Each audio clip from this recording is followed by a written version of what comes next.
I think overall it was a good trip for us. It is, we're playing good teams this time of year, and that's a choice that I'm the one that put the schedule together. We knew when we did it, we'd either look really smart or maybe not quite so much this time of year.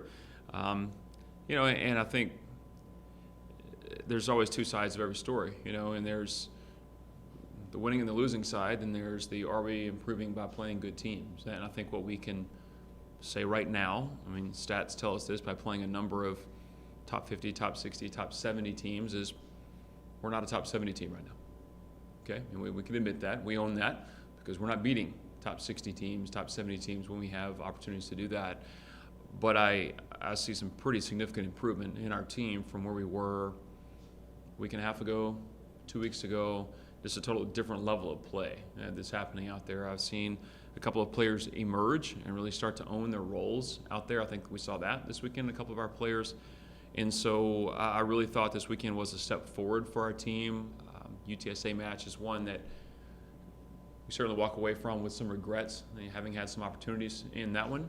I think we've had a couple of those against teams in about that 50 to 60 RPI range, UNC Wilmington being the other one. But that's why we played that level team, is to be pushed. We don't want to go out every weekend and play a 200 RPI team and just rack up wins. We could do that, and our stats would be amazing. But it's about improving and about being challenged, about getting mentally stronger. And I thought, despite going 1-2 this weekend, I thought it was a step forward for us. Talked about UNCW and UTSA. Those matches are ones you probably walked away from feeling like, man, we should have had that. What is it going to take to kind of overcome some of those issues you've had with closing matches out? Yeah, I think it's not even so much the match; it's just closing out the set. And I think in both of those matches, we had a set that we were up either 24-20 or 24-21, and it's there. It's right there for you. You got to think somewhere in there you're going to earn one of those, and we didn't. In the lower level teams, they'll probably give you one of those. If you just stay in the point, they'll hit one out, they'll miss a serve, whatever. When you play better teams, you have the ability to focus late in the set.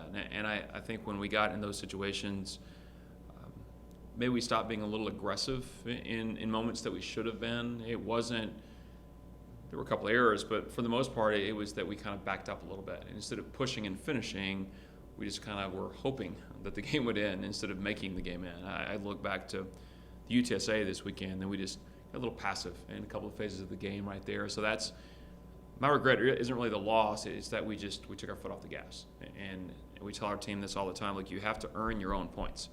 And we're such a great defensive team last year that we just stayed in a lot of points. And sooner or later, our opponent would hit the ball out. Literally, our opponent's unforced error percentage last year was off the charts high, like the highest in program history. Their defense was so good and their serving was so good that people just took bad swings. But when you play good teams, they're just not going to give you anything. And so I think that's kind of what we're learning now, is that you can't just get part of the way and then think they're going to give you the rest. You have to go out and earn it. You talked about the juniors really taking a big step forward this weekend.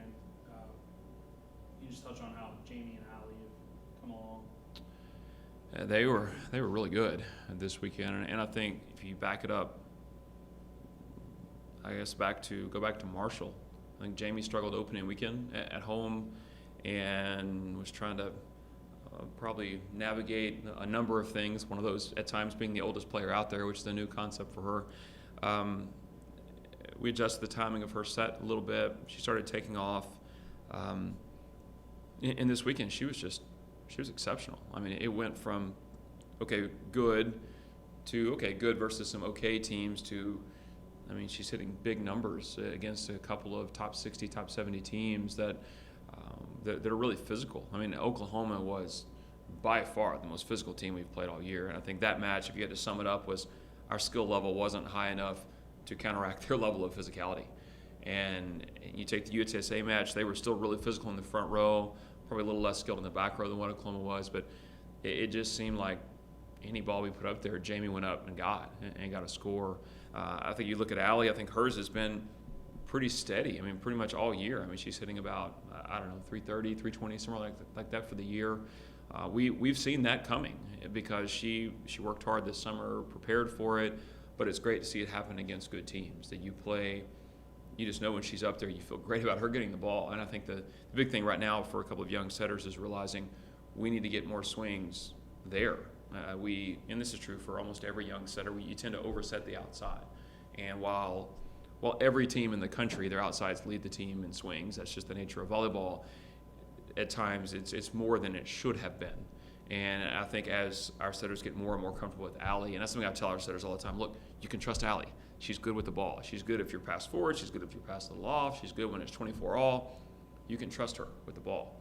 And so it's great that our setters are starting to learn that.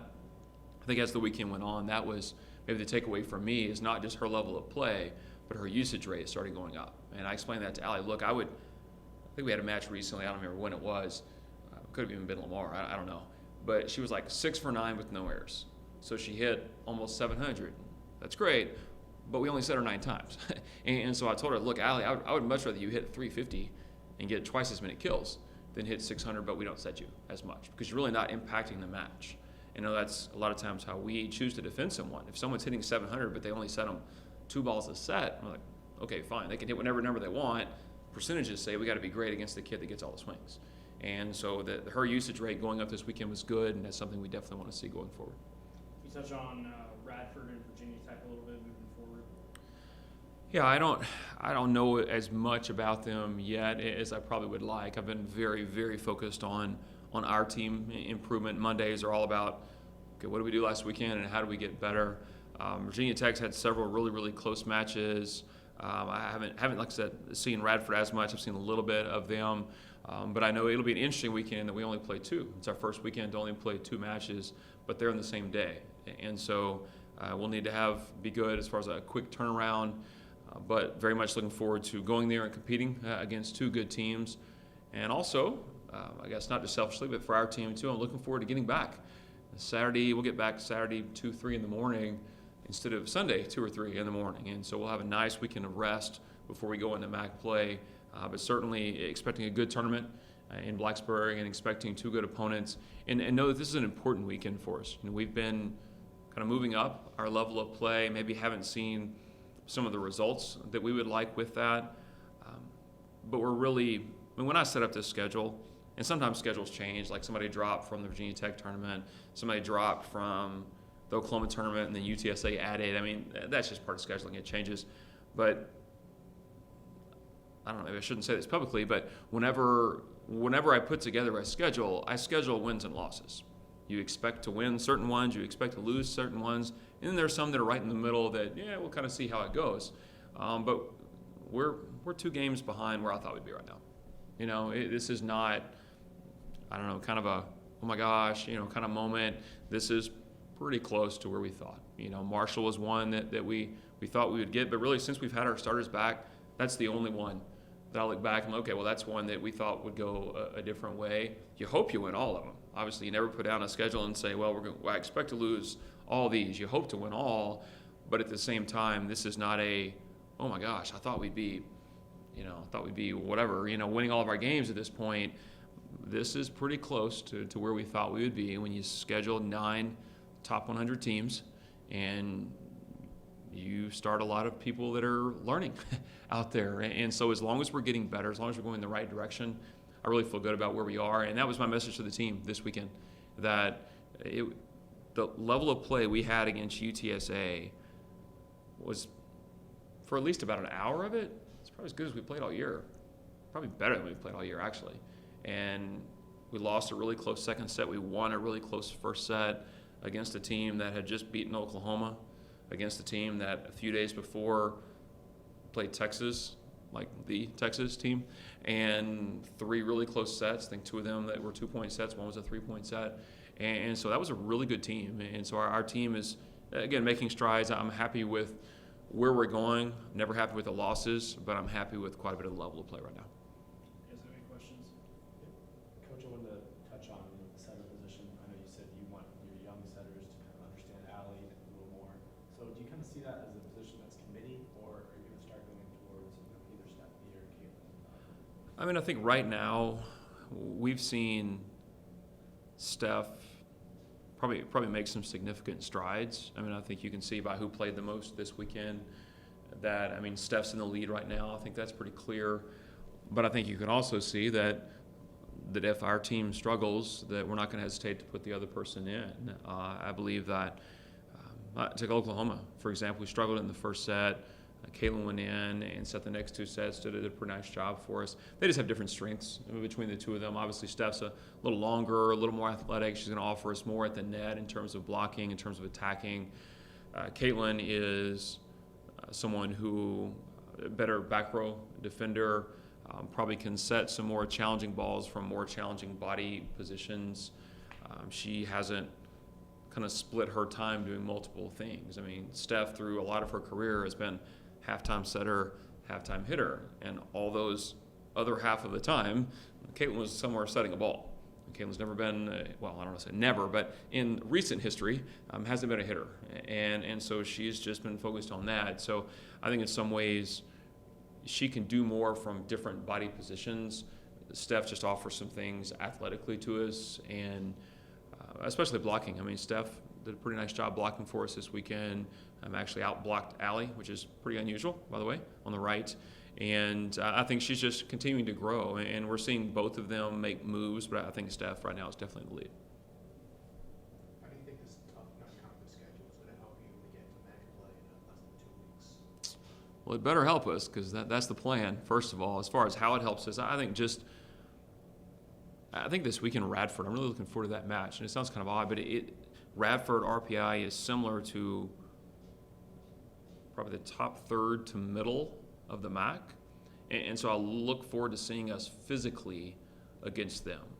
Let's take I'm not going to use the names of the team. I'm going to try to lower anybody, but there are a couple teams we've played that we walked out there and we were massively, I mean, we're going to outmatch them physically. And there's the other end of the spectrum where we play Oklahoma and they're massively more physical than we are. And it's good to, okay, how does this look compared to the MAC? And I guess my only regret with this schedule is we haven't played very many MAC level teams. You know, we've played a number of teams that have an RPI higher than anybody in the MAC had last year. And we've played a few teams that are lower than all but a couple of teams in the MAC. And so I'm looking forward to seeing Radford again. They're about, I think Marshall, at the time, Marshall's RPI was a certain level. Marshall's kind of taken off right now. But I'm looking forward to that. It's just seeing how do we match up when we're similar physically to some of those teams. We know that Jamie right now is scoring on Oklahoma, is scoring on UTSA. Allie's scoring on whoever we put in front of her. But what does that change for our other kids? You know, what does that change for Mal? What does that change for Katie? What does that change for Sarah when all of a sudden we are the same size or even a little more physical? That's what I'm probably looking forward to seeing. And I don't know exactly to say how it will transfer to the MAC, but I know there are a number of teams that we've played. They have a couple of players. Oklahoma had a lot of players that they just do things that no one in our conference can do. You know, and so it's great being pushed that way. It's great to hit a shot that you feel like would go down a lot of nights of your career, then all of a sudden it comes back. Either you get blocked, or I think Oklahoma, what made them really good is they had a pretty significant block, but they had some pretty good players in the back row. And I think there were a number of balls that we struck right when it left our hand. Coach thinking, oh, yay, point. Oh, we're still playing. Oh, boy, here we go. And that's just, as you play higher level teams, that's part of it. And so you learn to do different things. And I think that's one of the advancements Jamie is making. That as a freshman, Jamie jump high, hit hard. And the adjustment was jump high, hit harder. And that was her adjustment as a freshman. And now to see her start changing depth of attack, start spinning balls in front of people, start moving a little bit, move the ball around, a little thumb angle change, that I think we'll see those things transfer. You know, when she plays teams that now they're going to commit block against her often. And now what can she do when the whole team is there to stop her? So I don't know if I can answer exactly what, but I do. I've always believed in playing tough teams. I've always believed in if you practice hard, the game should feel a little slower than what you feel in the gym every day. I've always believed in non-conference, play really hard, as opposed to go out and just collect a bunch of wins and then get to conference and then eyes wide open and now you're blown away. That we are about the MAC. I mean, that's what this is all about. And while there are some years certainly it's about RPI, and it's about winning every game so you can get in a large bid. We knew before this year started, this is not one of those years. You know, it's about being challenged, but then being prepared for conference. And if we win our conference tournament, we'll go play in the NCAAs. If we lose in the conference tournament, we will not. There's not going to be any of that watching and hoping our name's going to pop up. I mean, I think we'll have a good RPI when the year's over, but I don't have any illusions that we're going to be, you know, a 35 to 40 team this year. I think we'll be back to that next year, kind of having that approach, but that's not where we were this year. So I think the improvements will start to show.